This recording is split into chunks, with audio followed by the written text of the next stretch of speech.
to all. This year does seem to be moving along quickly. Let's just hope that we get past the pandemic while we're at it. Now to what we're about tonight. We're a show based here in the Second Life Book Club in Second Life. We broadcast live from here on Facebook and YouTube every third Monday of the month at 6 p.m. SLT or Pacific time for you folks in real life. We meet mystery authors and others from the publishing world to talk about books and the issues facing them every day, from social and technological change. And there's certainly been a lot of that lately. I'd like to thank Draxter Dupre, host of the Second Life Book Club, and the Drax Files Radio Hour, both broadcasts from Second Life, for his sponsorship and the use of Book Club Island. I'd also like to thank Strawberry Linden and Brent Linden for their help in setting the show up. And finally, my eternal thanks to Becky Hansen and Isabel Charon for all their technical assistance in making this happen. Without you, it wouldn't have been possible. And special thanks to Isabel for getting up at 1 a.m. her time to run the camera.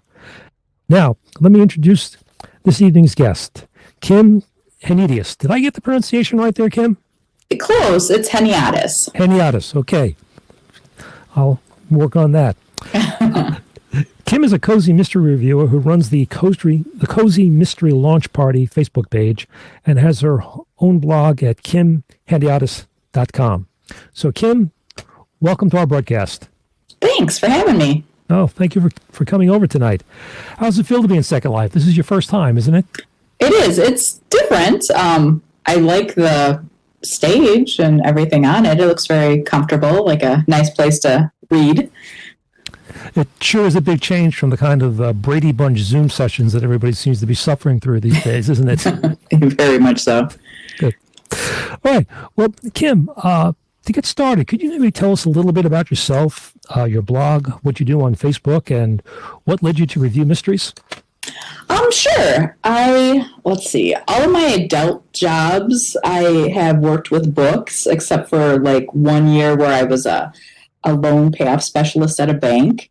I worked at Half Price Books down in Madison, Wisconsin, and then Book World, which closed about, maybe 4 or 5 years now, which is really sad because I live in a small town in central Wisconsin, and that was like our only bookstore in town. Pretty much have to drive like 45 minutes just to get to Barnes and Nobles or something like that. Well, that's sad. We're losing so many of the bookstores in this country. Yeah, the irony is the Barnes and Nobles and Borders drove out all the small independents years ago. Now Borders is gone and Barnes and Noble is struggling, and the independents with the pandemic are having a rough time. But I'm sorry, I interrupted you. Oh no, yeah, no. I mean, it is very unfortunate the way that the bookstores are slowly dying off. Let's see. After working at the bookstores, I worked at our local library for about 14 years, and I retired from there in June of 2019. I retired at a very early age, which is very nice. It is a good thing. Yes, it is a very good thing. And after about a year of just reading and napping with the cats and studying herbalism, I decided I needed some contact with other people who enjoyed books again. So I started the Cozy Mystery Launch Party group on Facebook. And I started that towards the end of August 2020. And we're currently up to 1,500 members, which is fun. It grew. It was a slow growing at first, and then a couple of Cozy Mystery authors put the link in their newsletters, and because of them, it grew much quicker, which was wonderful. And one of those authors was Diane Harmon, so a shout out to her, and thank you so much for doing that. So that's pretty much been my work life and book life. But to go back in time a little bit, how I started reviewing books, it goes back to my first bookstore job at Half Price Books. There was a reviewer who would come in, and we were all in complete awe of him because not only did he get paid to read the books and review them, which is, I mean, awesome. It's a great job. But he also brought in the almost brand new books into Half Price Books to sell them to us. So he was getting paid to read and review these books, and then he was making money selling them to us. So I think all of us at Half Price Books, that was like our dream job. We're like, Talk about double dipping. yeah, yeah. But so that was way back in 1998. So that was quite a few years ago. So even though the internet was around, I didn't use it much back then, which kind of boggles my mind because now I'm on the computer and the internet like every day. But so that's how I first started learning that people actually got paid to review books, and it just, like I said, boggled my mind. So life happened in between 1998 and it was about 2015, so actually many, many years have passed, and I was on the computer a lot more, and I stumbled across Ace Rock Books. They started looking for reviewers, and their group was called Ace Rock Stars, so that's kind of a fun little play on words. But I applied and got accepted, and it was a blast while it lasted, and unfortunately, it only lasted for about a year, but we didn't get paid in money for reviewing the books, but we got paid in, advanced reader copies, which is always fun. Good. Yeah, and then it was because of Ace Rock that I started putting my reviews on my website, kheniadis.com, and my first review that went up there was, I think, November 2015, and it was Midnight Crossroad by Charlene Harris. Mm-hmm. So shout out to her. She's not only a great cozy mystery author, but she also obviously writes other books as well. So that's why I started reviewing books, was because of Ace Rock Stars. And like before then, I had put up reviews every so often if it was a book that I really, really loved and I wanted people to know about. But I wasn't really consistent where I am now, where I do a review for every single book I read. And that's pretty much how my reviewing life went. That's a good story. For my next question, you've touched on a couple of the themes that are affecting publishing and writers these days. We talked about the demise of bookstores, whether they're the big block stores or the independents, the rise of the internet, Amazon, what it's done to selling books online, and then the ebooks coming along. Going along with that, we're also seeing newspapers and periodicals unfortunately shut down across the country. Many of the ones that are left don't review books anymore. The few that do, very few have full-time book reviewers any longer, let alone one just dedicated to mysteries and thrillers. And what we're seeing are independent reviewers like yourself coming up. As a matter of fact, you're the third mystery reviewer blogger who's been on our show since we started last year. What do you feel about the current state of mystery reviews and how we're moving more towards an independent function such as yourself compared to the historical presence that periodicals, newspapers used to have? I think in like every genre, not just mystery or cozy mystery, there are independent reviewers that are having an impact. And since authors talk amongst themselves, they know which ones that they can go to that will actually review their books, if they give them a copy. I think even with there being less newspapers and periodicals in print, a lot of them have moved online. So I think a lot of reviews are still being done by them. Not as many, definitely not. But I am still constantly seeing authors put up reviews on their feeds from like Publishers Weekly, Women's Day Magazine. And, it's so easy just to Google search or whatever search engine you use, type in your book title plus review and something's probably going to pop up. So I think newspapers and periodicals are still a very good viable source. But I also think that independent reviewers are finding their place more so online, which, obviously is nice because I'm one of them. But I also like it because you can find different reviewers I'm gonna switch over to movie reviews really quick. Like, Please. I'll go to what is it? And IMDb? Is that the website? IMDb. Yeah. And, I'll look at all the critics' reviews for a movie that I've watched. And at least half the time, if not more, the critics' reviews are like, they don't say it like this, but basically that movie sucked. And then I'll look at the independent reviewers, and they have a mindset that's closer to mine. So I feel that's kind of like the same with books. A lot of more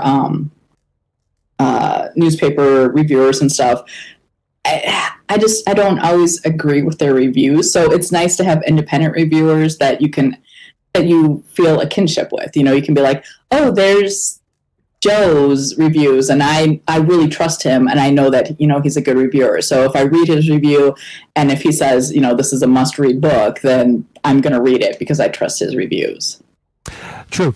I mean, back in the day before the internet, to try to get an independent view on anything, a book, movie, or play, was very difficult. There were maybe some newsletters, things of that nature, but not a lot, and it was very difficult to get your message out beyond a very small audience. So today with the internet, you have the capability to see a much larger audience, and it's a lot easier for people to find you these days. As you said, just type in the title of the book, reviews, and see what comes up. Mm-hmm. What are the challenges that you're facing these days, Kim, as you review books? This is more, it's not reviewing, but I will get back to it a little bit. The one thing that because of the pandemic, so many people, so many authors and bookstores and so on and so forth, have events, since, most of them are not doing in-person events at this time. And the challenge that I was finding was finding the events before they had happened. Facebook is Facebook, and they don't always keep their feed, refreshed. I mean, there's ways you can do it, but if you just hop on, there's a good chance you're going to find things from 2 days ago that have already happened. And because of that problem that I was having, finding the events after they had already happened, that's one of the reasons why I decided to do the Cozy Mystery Launch Party group. Was I figured if I was having that problem finding the events after they've already happened, that other people probably were as well. So on the group, that's one of the big things I do is gather events from authors' newsletters, or there's various sites that I have that I go to like once a week and check them and see if anything's coming up. But that was one of the challenges I was having. And like I said, because of that challenge, I decided to make the group and help other people if they too were having that challenge. Mm-hmm. Now that's a wonderful thing that you're doing there, by having a one-stop shopping, so to speak, for people mm-hmm. who are interested in the genre, to be able to come in and find most of what's happening and do it on a fairly current basis. Yep. And in the group too, I look for articles, like I get them through Book Riot and other sites, and articles that are more cozy mystery and mystery focused. And then we also do like freebies giveaways. Oh, and free books too. There's a lot of free books on there. So yeah, like you said, it's kind of a one-stop shop for people who enjoy cozy mysteries to come and just get all their information at one place. Although in the group, I also advertise for other groups too, because we are a community and I want to help cozy authors, any way I can. And if that's promoting a different group, I'm more than happy to do so. Mm-hmm. No, that's very generous of you. And I just want to, give a shout out to you, to our audience, to let everyone know that Sam Bond, who was on our show a couple of months ago, was referred to us by Kim. So you're certainly doing a great job of helping to promote your writers. Well, thank you. And another thing that it was kind of crazy timing when this happened, but Marie from A Cozy Experience was the main person who was putting on cozy mystery book launches. And I noticed, like I said, the group started in August of 2020, and I noticed that she wasn't having as many. So I thought, why don't I just start doing author takeovers or author party launches instead? And then later in November of 2020, Marie stopped doing them completely. So this was another way to help authors, promote their work, kind of to go along with that whole thing. But another challenge that I have, and this is a personal challenge, is just saying no. I want to read all the books, but I don't have the time. Even though I am retired, I still, have a life and do other things besides read books. So, I'll get, like just today, I got 3 requests asking me if I'd like to read their books, and I accepted one of them, but the other 2, one of the other ones I said no to, politely and nicely and everything. And the other one I still have to do a little bit of research on. And I research the books now because in the past, when I said yes to everyone, I would end up like reading 500-page tomes that, just ate up a lot of my time. And then they weren't always the best written books either. I know what you mean. Yeah. But like I said, I want to give people a chance, but I also have to balance, my own life and in between the two. So that has been a big challenge, but I'm coming to be able to do it a lot better now.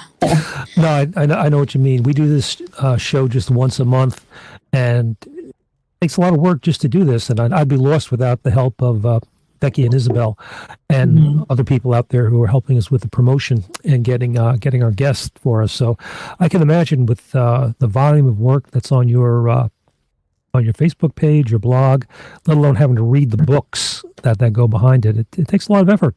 Mm-hmm. And I want to do another shout out too. I do have one moderator, Danny, and she helps a lot, which is wonderful with the group. And I think once we hit like 2,000 members, I might ask if someone else wants to be a moderator, just to, lighten the workload a little bit for all of us. Yeah. Well, if you're out there in the audience and you like cozy mysteries and you've seen Kim's page, you may want to reach out to her. Yes. Kim, with all of the writers that you're meeting and what you see going on, what trends do you see ahead in mystery publishing in the world of reviews? How do you think things may change, or will they change? One trend that I see and have been seeing for a bit now, and it makes me kind of sad, is how fast the books are coming out. Now, I know there's going to be people out there who want their favorite authors to write books faster. But I personally would rather wait 3 years for a well-written book than to, not have a well-written one. Just an example, Jim Butcher, he writes the Dresden Files. And yes. I've read them all. Oh, yeah. It's an excellent series. And he's one of the authors who was on my, pre-order, or at least make sure I know when his next book is coming out. Now, this could just be because of the pandemic and the publishing schedules, getting messed up and everything. But in 2020, he put out 2 books, and this was after a 6-year absence. The first book, I believe, came out in July, and then the second one came out in October. Now, I was fine with the wait because, like I said, he's a great author, and I really enjoy reading him. But when Peace Talks came out, in July of 2020, there was so much repetition in this book, and Harry Dresden, the main character, to me felt like he was reverting back to being a sex-crazed teenager, and it was just really off-putting. Even the sex-crazed teenager I could have handled, but the repetition was insane. And then 3 months later, Battleground came out, and to me it felt like if they would have taken out all the repetition in Peace Talks, they could have combined it with Battleground and made, just one excellent book. I noticed that myself when I read Peace Talks, because I think Peace Talks was the 12th or the 13th volume in the series. Mm-hmm. I got the feeling that he was trying to catch everybody up who may not have read the previous 12 books, because there was a lot of, as you said, repetition of stuff that went back pretty far in the series. And then he made that break right at the end of Peace Talks. As I was reading the book, I was wondering, gee, we've only got like 100 pages left. We got 50 pages left. We got 25 pages left. How's he going to wrap this up? And then I don't want to do any spoilers here, but he stopped. And that's when I realized, okay, that what's going to happen in the next book is going to be, is going to kind of bring it all together, which was very unusual for him, because typically at the end of a book, he's wrapped up that particular storyline and he goes on to something else. Yeah, he has usually very solid endings, that are very enjoyable. And I think this kind of goes back to the trend, just, authors putting out more books to appease the reader and also to make more money. And I see this a lot in the cozy mystery genre. And authors are putting out books every month, which to me is crazy. I mean, every month, even authors who are putting out like 3 or 4 books a year, still to me, it's amazing that they can do that, but it's also insane. But I understand why they do this, since there are so many books out in the world today, and Amazon being a way that authors can self-publish, or indie authors can get started. They want to keep their series fresh in people's minds.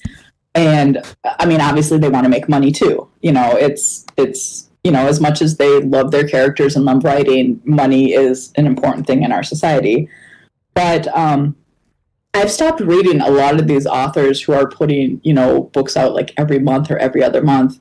First of all, I can't keep up with that. That's a lot of reading to do. And then second, a lot of their stories just aren't that good anymore. There are people who still enjoy them. There are people, and they enjoy it because it's, what's the word I'm looking for? It's comforting, and I can't think of the word. I hate that. Formula. It's a formula. So you just put in, different names and locations and so on and so forth. So it's easy to write. And like I said before, it's comforting to people. And I mean, with the pandemic, people need all the comfort they can get. But I also, personally, this is just me, I feel like a lot of the stories just don't have the substance, when they put them out that much. Yeah, no, I agree with you. I have a bad habit. I don't know if it's a bad habit of binge reading when I find a new author. And nothing makes me happier when I find an author who's maybe written 10 or 12 books. So I can just sit and go one right after the other. And I find many times that the authors becomes very formulaic, as you said. Some of the names may change, the season may change, a couple of things like that. There's a new villain, but it's very repetitive. And some of them can do it very well. They do it very deftly. There's always a change, and they can make the story intriguing and keep your attention. Others, you almost know from the second or third page what's going to happen and where it's going to go. So I guess if you enjoy the author, and again, they've got their fans, I'm not criticizing what people read or what they like. But I can see that. And I wonder, and if I could get your opinion here, please, we've talked about trends that are taking place in the publishing industry. The drive to ebooks, we're losing bookstores, where we don't have as many reviews as we used to have. We're seeing more self-publishing coming out. I forget the number, but it's some obscene number in the millions of new books that are published every year. Wow. Are we seeing quality suffering, and how do people sort through all this dreck to find what's good? I definitely think we're seeing the quality suffering, and I mean the quick and basic answer is read reviews. Find reviewers that you trust and that you have similar taste with, and then if they're able to tell you that the book is good, then there's a good chance that you'll enjoy it as well. But on the other hand, I mean, not every book can be reviewed, they can, but, may not have a lot of reviews. So you can't just count on that. I think word of mouth is still, the best way for people to find out books that they enjoy. If you go to your library and have a librarian who you enjoy talking to, and that knows your style of books that you like to read, they can obviously help you find new books. There are websites out there that you just type in an author, like say, Jim Butcher, and they will give you other books that, are similar that you might like too. So I really think reviews are a good way to find out if, you should read the book or not. I don't know. What do you think? Do you have any thoughts on that? I think we're still in a state of change here. And, when I go to my favorite source of online books, Barnes and Noble's, I notice that when I do searches, there's an awful lot of self-published content out there. Mm-hmm. And I do read some of it. And some of it is very good. And some of it is not so good. And, many times I'm directed to a book or an author by, in real life I work with many writers so they can recommend writers to me through shows like this and the people I meet in its production. I learn of authors. But I always have this nagging feeling that I'm missing somebody out there who's very good and we really should give some attention to. Mm-hmm. But, because as you said, reviewers can only read so many books a year. How do we find reviewers? I found you through word of mouth and also searching through Facebook as I was looking for guests for our show. Mm-hmm. I'm not sure. I think we're going to suffer for a while as readers. I use an example when I talk to people about where many industries are going, and it's the film industry. And every year, tens of thousands of young people go out to California and they want to become the next big actor or actress. Mm-hmm. And we all know that probably the best actor or actress in Hollywood right now is waiting tables and will probably wait tables for the rest of their lives. Yeah. Somebody will get lucky. They'll get that big break for whatever reason, and they're the ones who, they become the Tom Cruise. They're the one that we remember forever. And I think that's what's happening in writing too, that there's just so much, since we don't have editors anymore, since we don't have the filter of reviewers in the publications that we like, and since there are so many choices out there now, that we're going to suffer for a while until things start to balance. We're now down to 4 major publishing houses in the United States. It's probably going to go down to, 2 or 3 in the next couple of years, economic history being what it is. So I think we're going to be in a world of turmoil for publishers for a while. And the other thing that's scary, and I wrote an article for Mystery Writers of America New York in their blog a couple of years ago, the average income of writers in America is going down. 2 years ago, when I wrote this article, based on the statistics that came out, previously, about 10 years prior to that, writers could typically make $20,000 a year in this country. That meant they had to do a lot of other things on the side. You try to live on $20,000 a year. Yeah. Now the average income for writers is $10,000. Mm-hmm. And I believe it. And that's with, you factor in inflation, that's not a lot of money.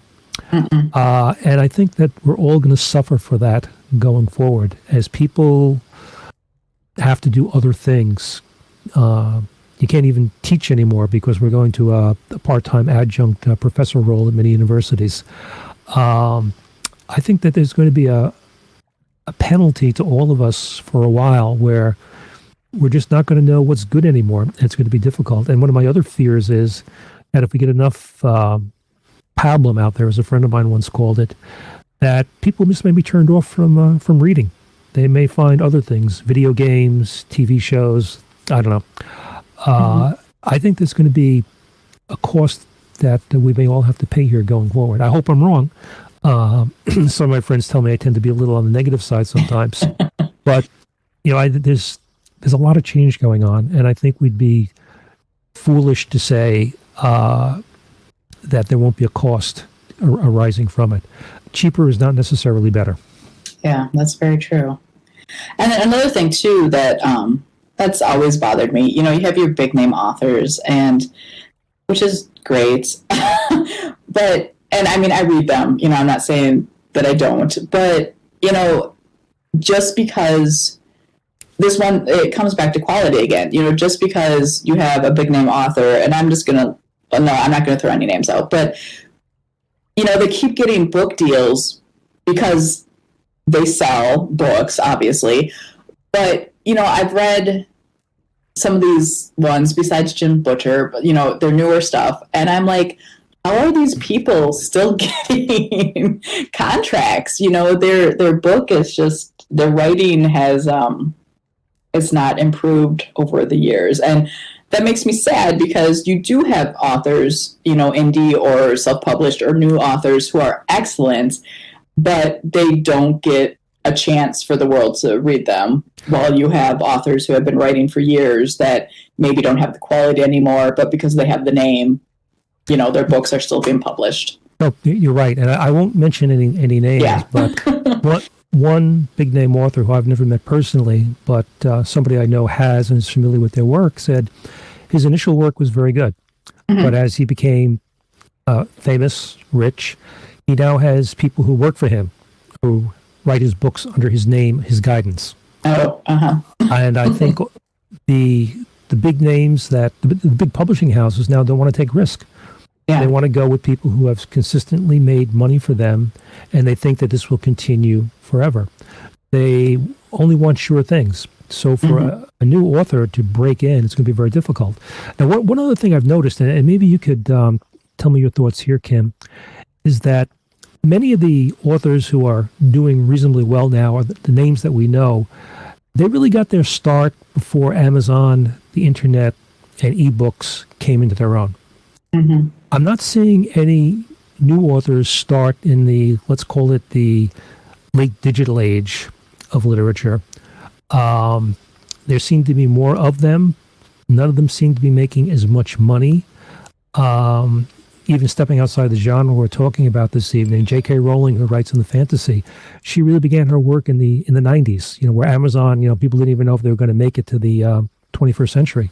Mm-hmm. So I'm wondering, are we just, this generation that we just described, the people who made it big maybe 20 years ago, they're either going to retire, die off, but they're not going to be replaced by anyone, and the publishing houses are going to have a problem because they're not going to get that sure thing. They're not going to be able to get that name that keeps bringing in the movies, and bringing in the audiences. Mm-hmm. And it's kind of like in the movies. How many times can Tom Cruise make a Mission Impossible movie before we start wondering how can a 75-year-old guy jump out of planes without a parachute? Yeah. No, I agree with that 100%. And I think it's sad in a lot of ways. I use sad a lot, but where was I going? See, if I don't have stuff written out, my mind just wanders aimlessly. That's all right. This is free form. Feel free. But and even in the cozy mystery genre, bigger name authors, I'm seeing them going out. They have 2 or 3 series, with Kensington or Berkeley or something. Mm-hmm. But then I see them going out on their own, doing their, self-publishing a different series by themselves. And this wouldn't have happened 20 years ago. I mean, first of all, the publishing company wouldn't allow it. They'd be like, no, you're ours, and you don't get to do anything else. But I think the other thing, too, with the publishing companies, the people... the authors themselves have to still promote themselves.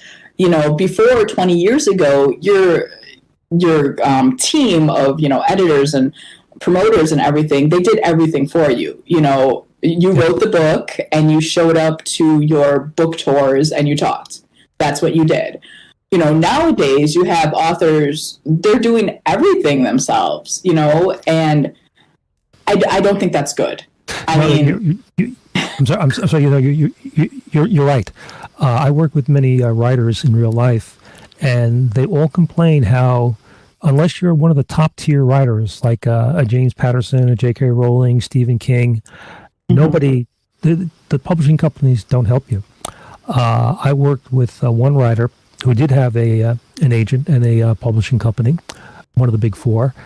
And honestly, the help that they gave him was pretty poor. Mm-hmm. And if writers don't promote themselves, not going to build their audiences. And I meet many writers who, the classic image of the writer is somebody who's in their garret somewhere, scribbling away, writing a book, cut off from the world. Now, it's a bit of an exaggeration, but many writers are very inward focused. They'll go out, they'll do a reading, they'll go out and answer questions. But the idea of going out there and promoting themselves on social media is just totally anathema to them.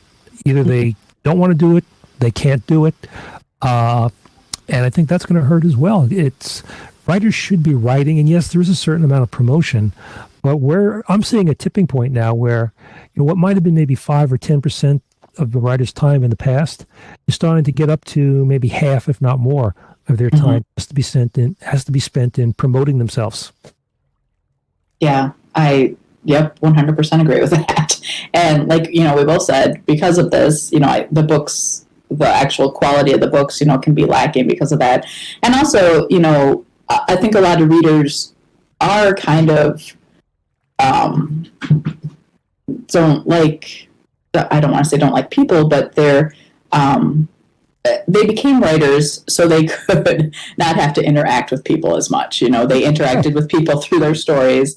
And, the fact that they do need to do all of their promoting themselves, it's not what many of them signed up for when they became a writer. True. I know.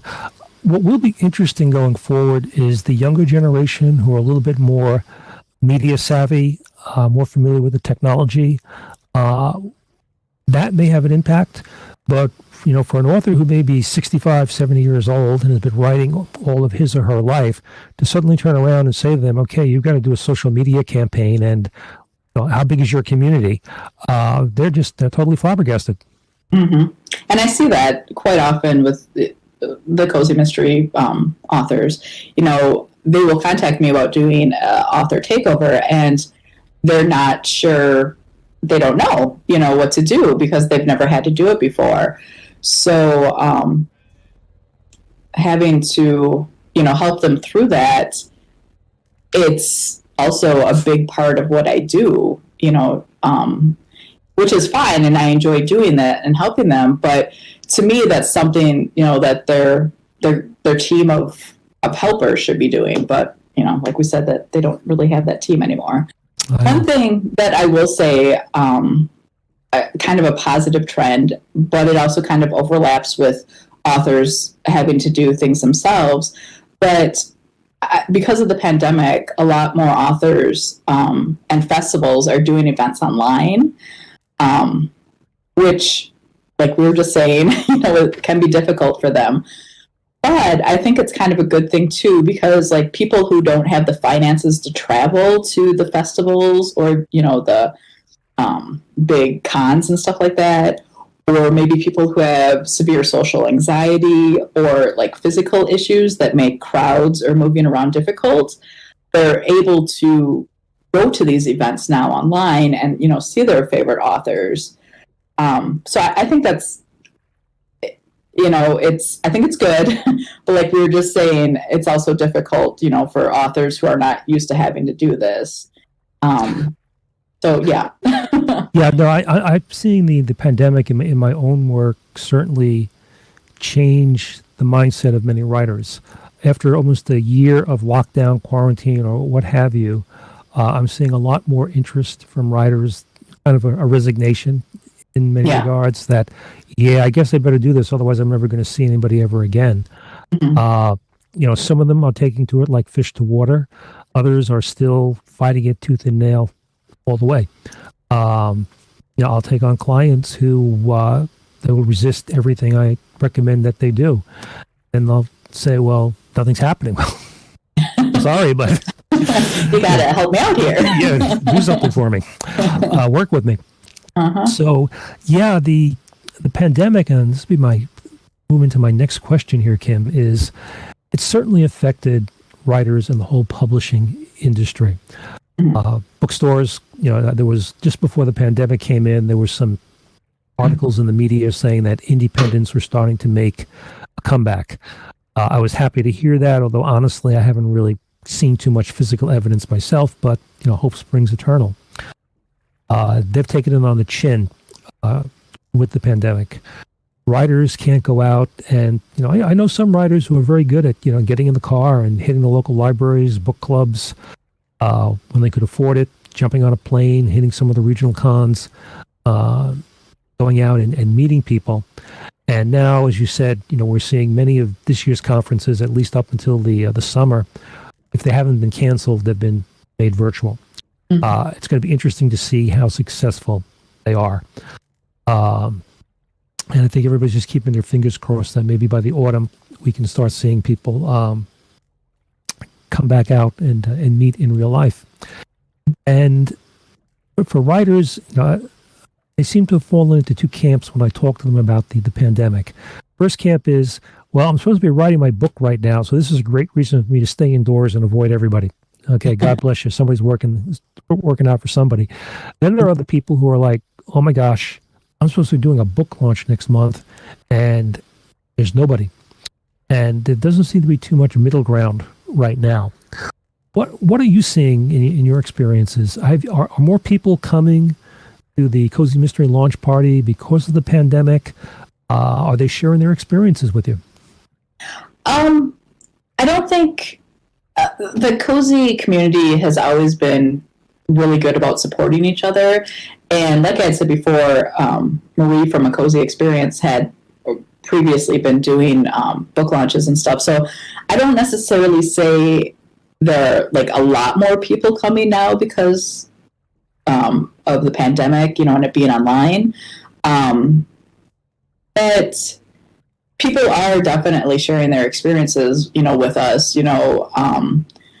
It's a community, so even though we don't know each other, face to face, we still see each other online, sometimes daily. And, if someone's having a bad day or something, it's not unusual for them just to make a comment in the group and then, other people to respond to it, with positive and helpful, nice words.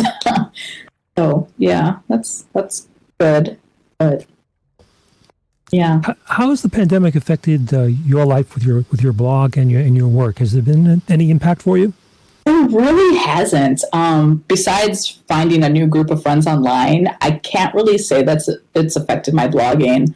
I'm going a bit stir crazy because I basically, yeah, exactly. Everyone is. But I've basically been home since last March. Only going to a few medical appointments and my monthly chiropractor.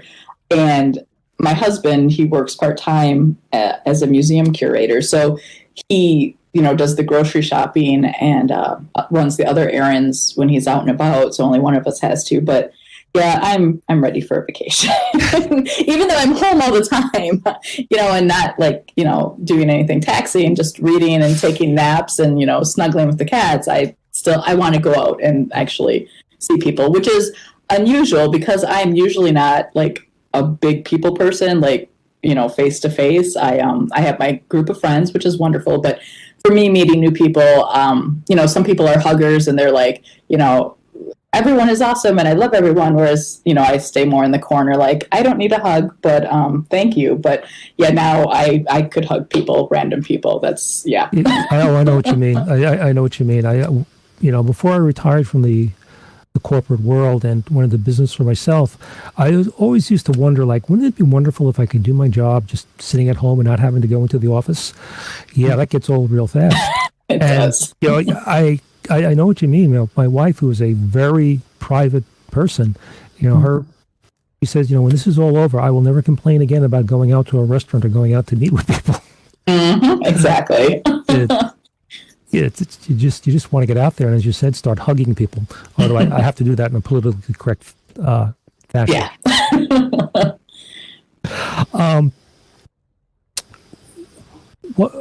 Let's talk about the 800-pound gorilla in the room, Amazon.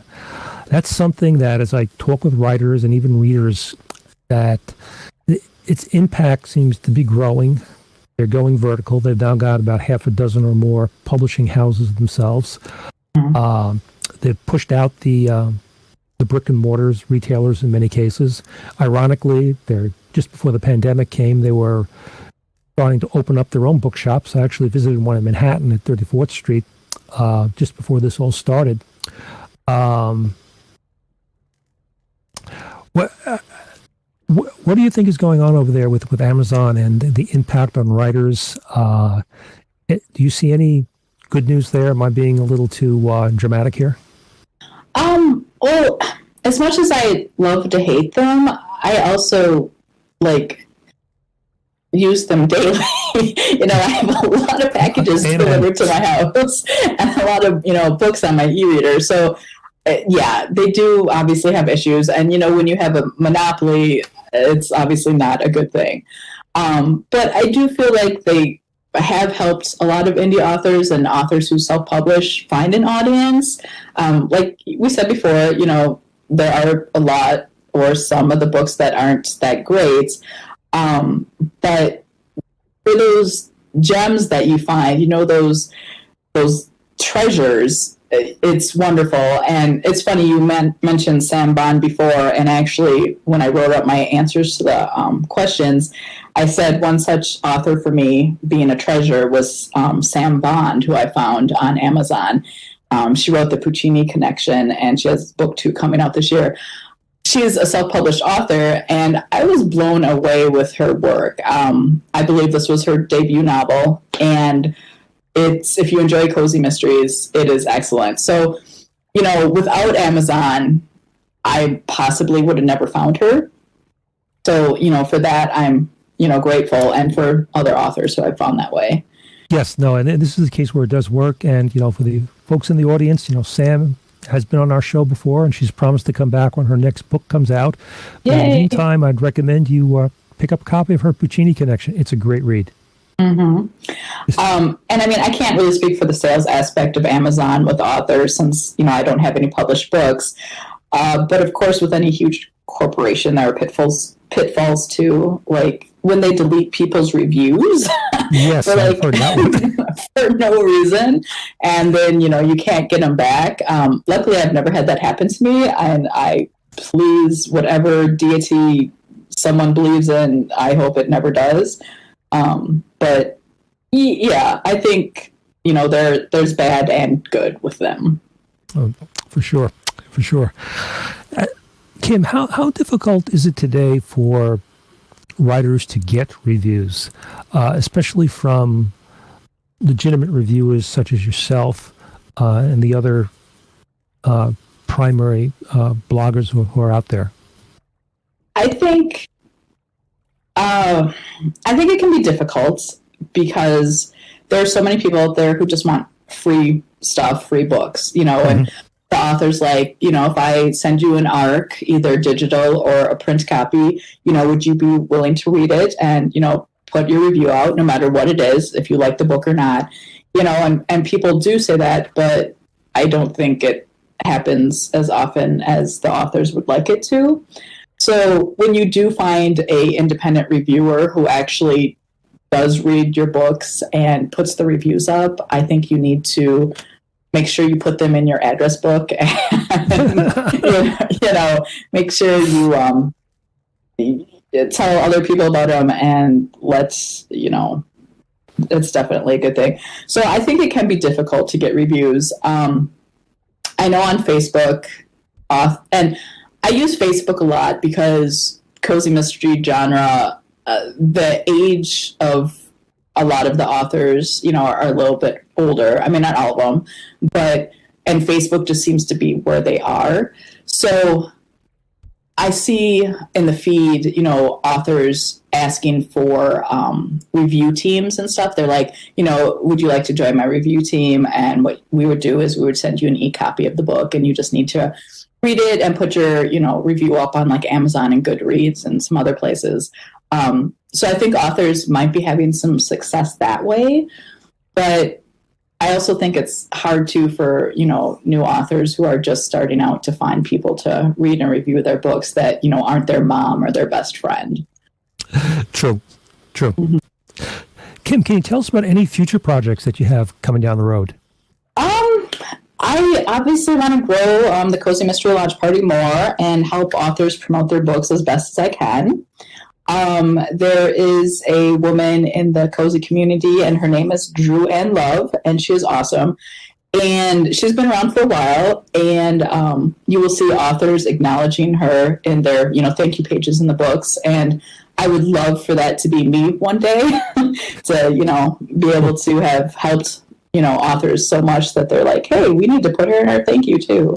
She is scheduled to be here with us next month. We have to confirm that. She unfortunately had some personal business that caused her appointment to be rescheduled from December.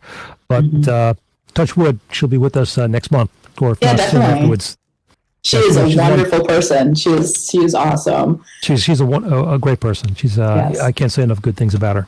And I think once COVID settles down, to be able to go to more in-person events, and even though I don't like to speak in public that much, but maybe even speak at some of these events. So yeah. Hey, you're a reviewer. You don't have to speak. People will talk to you. That's true. Okay, this is the unfair question I warned you about. Who are your favorite authors? And again, to make it easier for you, if you just want to limit it to the ones who are dead, that's okay with me. No, it wasn't too hard for me to do this, actually, which is maybe surprising. But there are only a few authors that I will always pre-order or make sure that I keep track of when their next book comes out. And the first one, and will always be, Dorinda Jones. Her big series is the Charlie Davidson series, and it's a fantasy supernatural series. She makes me laugh. If a book can make me laugh, I love it. These next two are cozy mystery authors. And I mean, obviously there's tons of great ones out there, but if I just, having to pick a couple, one is Julia Buckley, and her Hungarian tea house cozies are excellent. Another one is Ellie Alexander, and she has a Sloane Krause mysteries, and these ones combine Germany and Bavarian, I guess, and beer, which the way I'm not a beer drinker, even from Wisconsin, which is weird. I don't like beer, but her descriptions you are literally there, which to me is just amazing. And then a couple of books that I always recommend. I haven't read other books by them, but this one particular book I love by them. Like Water for Chocolate by Laura Esquivel. Excellent book. And The 7.5 Deaths of Evelyn Hardcastle by Stuart Turton. And I believe he has another book that just came out recently, maybe last year, and I still need to read that one. And then the last one, I have an eccentric reading style. But the last one is Geek Love by Katherine Dunn. This book is bizarre, and it's excellent. And one of my book clubs, we read it maybe 7-8 years ago, and it was the best discussion we've ever had because it was just so out there, and there were so many things to talk about. So yeah, that's my list. Wonderful. That's a great list. I hope our audience goes out and tries some of those authors. So Kim, as we wrap up here, sounds like cozy mysteries are your favorite genre, or ones that are in a similar vein. I have a few favorite genres. I do enjoy mysteries and cozy mysteries. I also like paranormal and supernatural fantasy, as well as epic fantasies, as long as they're good ones. But the thing with epic fantasies is, since I read so many books, it's hard for me to remember things. So I have to write my review right after I finish the book so I can remember everything. But with epic fantasies, if there is a 3 or 4 year gap between the books, I have to I actually go online and look what other people have said about the book to refresh my memory. I know. There's one famous fantasy author out there, Patrick Rothfuss. He wrote the first 2 books in the series. I think I finished reading them about 15 years ago, and the world is waiting for book 3. Yes. So hopefully, and he's I don't want to say he's belligerent about it, but when people talk to him about it, his attitude seems to be kind of like, I'll get to it when I get to it. Yes. So apparently he's got independent means somewhere. Yeah, I think I read something, maybe he does gaming or games Yes. or something. Yes. Yeah, too. So Yes, there was an interview last year where he does it, although I can't imagine that makes much money. But I think if you wait too long, you run the risk of losing your audience after a certain point, because each book, I think, was like over 500 pages and very involved, great stories. But, now I'm thinking, wow, if I got to pick up another 500-page book and dozens of characters and their motivations, okay, I got some pre-reading to do. exactly. A few other, like I said, I read a wide variety, not just cozy mysteries, but I love mystical realism, or magical realism, I should say, actually. And then thrillers and suspense and horror. I grew up watching horror movies, the 1980s, all the classics, Nightmare on Elm Street and Jason and stuff. So I do love my horror. And a lot of those, the last ones, like the thriller, suspense, and horror, are darker. So to kind of cleanse my palate, I'll read some romance or historical fiction or some women's fiction. So those are my favorite genres. That's a lot of them, but well balanced reading. That's very good. Yeah. Very good. Okay, well, we're coming to the end of the show, and I do want to respect my production crew, some of whom have to get back to sleep since it's so early. I just want to ask if there are any questions from anyone in the audience for Kim before we wrap up the show for the evening.